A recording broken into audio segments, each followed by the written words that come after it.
विषय हिंदी, कक्षा 7, अध्याय 1, भाषा, लिपि एवं व्याकरण। सर्वप्रथम हम भाषा को समझेंगे कि भाषा क्या होती है। मनुष्य समूह में रहता है, मतलब जो मनुष्य है वो समूह में रहता है।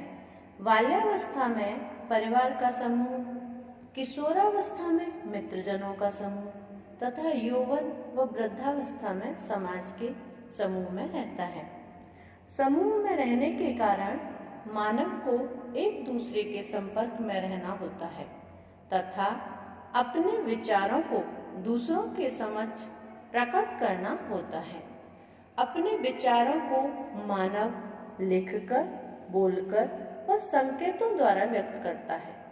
इस प्रकार मानव भाषा के विभिन्न रूपों से अपने विचार प्रकट करता है तथा मानव के जीवन में भाषा का महत्वपूर्ण स्थान है।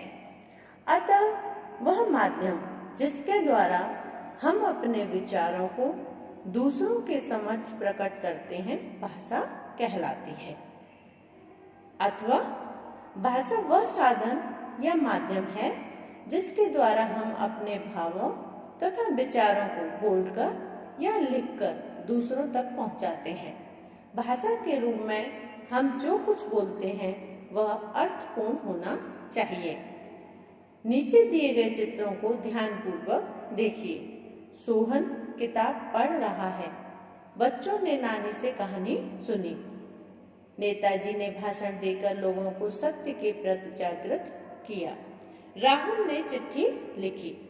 उपर्युक्त वाक्यों में क्रमशः सोहन लेखक के लिखे विचारों को पढ़कर समझ रहा है। बच्चे कहानी सुन रहे हैं। इसी प्रकार राहुल ने चिट्ठी में अपने विचार लिखकर प्रकट किए तथा नेताजी ने बोलकर अपने विचार प्रकट किए। संकेतों के द्वारा भी भाव व्यक्त किए जाते हैं, किंतु संकेतों से भाव पूर्ण रूप से व्यक्त नहीं होते हैं। जो भाव है वो पूर्ण रूप से व्यक्त नहीं हो पाते हैं संकेतों के द्वारा। उदाहरण, बच्चों, तुम्हारे यहाँ कोई पालतू पशु पक्षी होगा अथवा तुम्हारे घर के पास तुमने पशु पक्षी देखे ही होंगे। तुमने उन्हें विभिन्न आवाजें निकालते भी देखा होगा। क्या तुम्हें उनकी ये सांकेतिक भाषा समझ आती है? नहीं। अतः संकेतों को भाषा का साधन नहीं कहा जा सकता है। इस प्रकार भाषा के कुल 4 कौशल ही होते हैं। नंबर 1 बोलना, नंबर 2 सुनना, नंबर 3 लिखना, नंबर 4 भाषा का स्वरूप। मुख्य रूप से भाषा के 2 स्वरूप हैं। नंबर 1 मौखिक भाषा, नंबर 2 लिखित भाषा। नंबर 1 मौखिक भाषा। मौखिक रूप भाषा का सबसे पुराना व व्यापक रूप है। अपने विचारों को बोलकर बताना तथा उस बात को सुनकर समझना ही भाषा का मौखिक रूप कहलाता है। लिखित रूप। मौखिक भाषा के बाद तथ्यों को आगे की पीढ़ी के लिए संभाल कर रखने के लिए लिखित भाषा का जन्म हुआ। अपने विचारों को लिखकर बताना तथा उस बात को पढ़कर समझना ही भाषा का लिखित रूप कहलाता है। मातृभाषा वह भाषा जो बच्चा अपनी माता व परिजनों से सीखता है, मातृभाषा कहलाती है। संपर्क भाषा वह भाषा जिसके द्वारा 2 या 2 से अधिक व्यक्ति एक दूसरे से संपर्क अथवा संप्रेषण बातचीत करते हैं, संपर्क भाषा कहलाती है। राष्ट्रभाषा वह भाषा जिसका प्रयोग एक संपूर्ण राष्ट्र कर रहा है, राष्ट्रभाषा कहलाती है। परंतु दुर्भाग्यवश अभी तक हिंदी को राष्ट्रभाषा का दर्जा नहीं मिल सका है। बोली किसी एक राज्य अथवा प्रांत में बोली जाने वाली भाषा का अल्प विकसित स्थानीय रूप बोली कहलाता है। उदाहरण, अयोध्या में अवधी बोली का प्रयोग किया जाता है। मानक भाषा। अब तक हमने पढ़ा कि भाषा विभिन्न बोलियों के विकास से उत्पन्न होती है। बोली से भाषा बनने की इस संपूर्ण प्रक्रिया में भाषा का स्वरूप स्थिर नहीं रहता है। इसे स्थिर स्वरूप देकर ही भाषा में गिना जा सकता है। इस प्रकार विद्वानों ने भाषा के जिस स्वरूप को शुद्ध मानक व मानक रूप कहलाता है। लिपि। प्राचीन काल में मानव ने अपने विचारों को चित्रों की सहायता से व्यक्त किया, जिसे हम चित्रलिपि कहते हैं। अपने विचारों को पूर्ण रूप से स्पष्ट करने के लिए मानव ने भाषा की ओर ध्यान केंद्रित कर अपने द्वारा बोले जाने वाली ध्वनियों को विशेष चिन्हों के रूप देने आरंभ किए तथा भाषा को लिखित रूप प्रदान किया।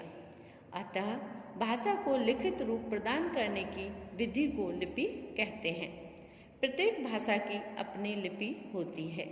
लिपि भाषा देवनागरी, हिंदी, रोमन, अंग्रेजी, गुरुमुखी, पंजाबी, फारसी, उर्दू। व्याकरण। हम आप बोलचाल में विभिन्न प्रकार की अशुद्धियों को अपनी भाषा में सम्मिलित कर लेते हैं। गलत उच्चारण के कारण हम गलत ही लिखते हैं। इस प्रकार भाषा अशुद्ध हो जाती है। इस अशुद्धि को आगे बढ़ने से रोकने के लिए प्रत्येक भाषा में कुछ नियमों का निर्माण किया गया, जो हमें भाषा के शुद्ध रूप का बोध कराते हैं। इन नियमों की जानकारी हमें जिस शास्त्र से प्राप्त होती है वह व्याकरण कहलाता है। अतः वह शास्त्र जो भाषा के शुद्ध व अशुद्ध स्वरूप की जानकारी देता है व्याकरण कहलाता है। व्याकरण के विभाग। व्याकरण के मुख्य 4 विभाग होते हैं। नंबर 1 वर्ण विभाग, नंबर 2 शब्द विभाग, नंबर 3 वाक्य विभाग, नंबर 4 अर्थ विभाग। नंबर 1 वर्ण विभाग। व्याकरण के इस विभाग में वर्णों तथा मात्राओं के स्वरूप, आकार, उच्चारण व उत्पत्ति आदि के बारे में बताया जाता है। नंबर 2 शब्द विभाग। व्याकरण के इस विभाग में वर्णों से शब्दों के निर्माण, शब्दों के प्रकार, रूप, बनावट व व्युत्पत्ति आदि के बारे में बताया जाता है। नंबर 3 वाक्य विभाग। व्याकरण के इस विभाग में वाक्य रचना, भेद, वाक्य विश्लेषण, वाक्य संश्लेषण, विराम चिन्ह आदि के नियमों की जानकारी दी जाती है। नंबर 4 अर्थ विभाग। व्याकरण के इस विभाग में पर्यायवाची, विलोम, अनेकार्थी, वाक्यांश, बोधक आदि शब्दों के अर्थ तथा उनके अलग अलग स्थानों पर अलग अलग प्रयोग की जानकारी दी जाती है।